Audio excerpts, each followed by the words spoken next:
Hey, welcome back to the Whiskey Friends, and I just heard a cork pop over there. So we have Michael Henry and Jay Bones here, and what are we tasting today? We're going back to Lagavulin, the Lagavulin 12 Cask Strength. This is an annual release from Diageo, and it weighs in at 58.5%. Ooh, it's a full bourbon cask. Yeah. They've been doing these since about 2000. I think about 2000 when they started these. I was going to say the Scotch in those distilleries kind of had like bourbon, had a downturn where it was they struggled. In the 80s, yeah. There were several that closed in the 80s. Actually, and Ardbeg closed for a while in the 90s, and Lagavulin I think has kept going, but yeah, there's quite a few Highland distilleries that closed during the 80s as well. Mm-hmm. That was, I don't know how many, probably a few dozen. Yeah, it was a tough time for the Scotch industry. This one says the fiercest and smokiest Scotch, the king of Islay. King of Islay? Yeah, I didn't read that one there before. Yeah. So yeah, typically they just did a standard green tube box, and now they've started going to some other. The last 2 years they came out with this. They were birds. They were eagles on them, a hawks or an eagle. Might as well. Whichever one we just poured there. Yep. Yeah. So yeah, they've tended to do more image marketing, where traditionally, like this Lefroy it's plain with words on it. I mean, it tells you what you need to know. Do you want this or not? Yeah. But I think there's probably something with marketing. You put more fancy pictures and boxes and other things on it. And maybe 10% more people will buy it. I don't know. That amazing backstory, so I can always reference Bourbon and Elijah Craig. They have this fantastic story, whether it's true or not, about how the Baptist minister, created the charred barrel, which then led to bourbon. So, but there's only 5 or 6 different stories about how bourbon was initially created. So. And let's be honest, that's how we pick out books to read, right? It's just what's on the front cover. That looks like a good book. The picture is, Yeah. Well, I got this one with the lion, and now I got to get the other ones. Collect all the animals. Oh, there's different. Are there different ones? That'd be awesome. That's marketing, right? That would be sweet. So I have a Talisker 8 that has gotta get them some all. sea creature on it. I can't remember what that is. I don't know. The Kraken. The Kraken? That might be. I have Ardbeg's Kravokian back here. Corey Vrecken? Yeah, yes. There we go. Yes. Yeah, that's it. That's a really nice one. That one's pretty good. Yep. So I don't get a lot in the nose in this one, just kind of smoke and just a little smoke. Earthiness, a little more alcohol, yeah. Yeah, a little more of the ethanol. Yeah. But Here, swish. You get more flavors out that way. So this one's got a little more kick to it. Yeah. A little more heat to it. So I taste that. I taste the a little longer finish. Yeah. It's got a little spice, a little dryness. It's got peachy apple, not peachy, pear apples, kind of sort of sweetness to it. It's got that smoke that kind of lingers in there a little bit. Yeah, that kind of keeps going. Yeah, I get like a Chardonnay almost too. Yes, very good. Yeah, tastes good. It tastes similar to the Lagavulin 16, but just like you taste the youth and it's stronger and a little more powerful. Yeah, a little more slap in the face. Tell me about tasting the youth.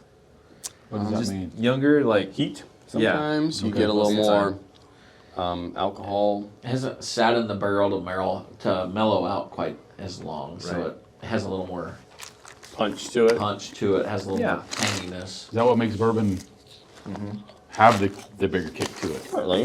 I think, yeah. Most bourbon is usually 5 to 10 years old, somewhere in there. Yeah, I was going to say some of your lower end ones are probably 3 to 5. You pull your medium range is probably 4 to 8. And, And then 10 on up kind of for some. Yeah, some little higher 18 end, for an Elijah mellow, Craig. Yeah. When you think about people, just youth, bad decisions, all sorts of things. Very rash. That's what I'm talking about. Yeah, impetuousness. You'll sometimes hear a lot of risk in those, you know what I mean? A lot of risk. The impetuousness of youth. That's right. Yeah, a little bright. Sometimes in bourbon they'll call it bright. Yeah. Which is really, in reality, translated to human terms, dim, right?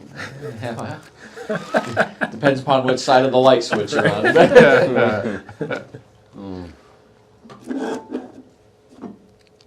No, I like this one. You might have another bottle go missing on you. I'm sorry.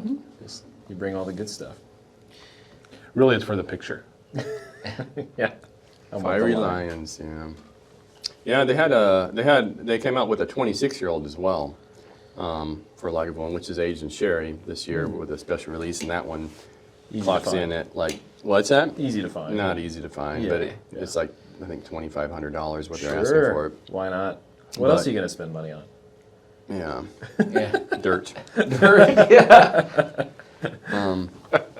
So just real quickly, I mean, Henry. So,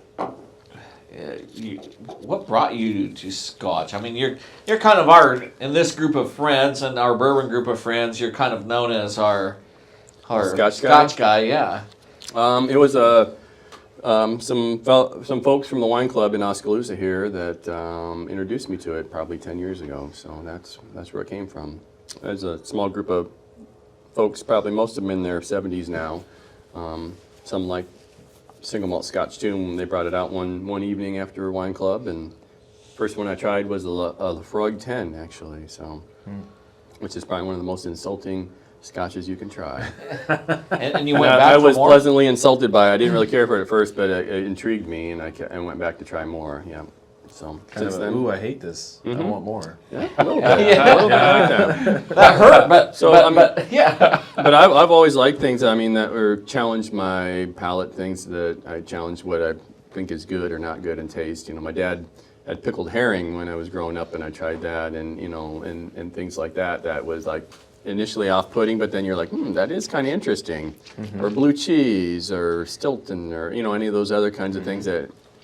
I used to go to the cheese shop in Des Moines and I told the guy, give me something that's really going to insult me. And he would find the most insulting one that I would try. And like, oh, that's interesting. I'm probably not going to buy that, but that's good to try. So I What think do you mean by insulting?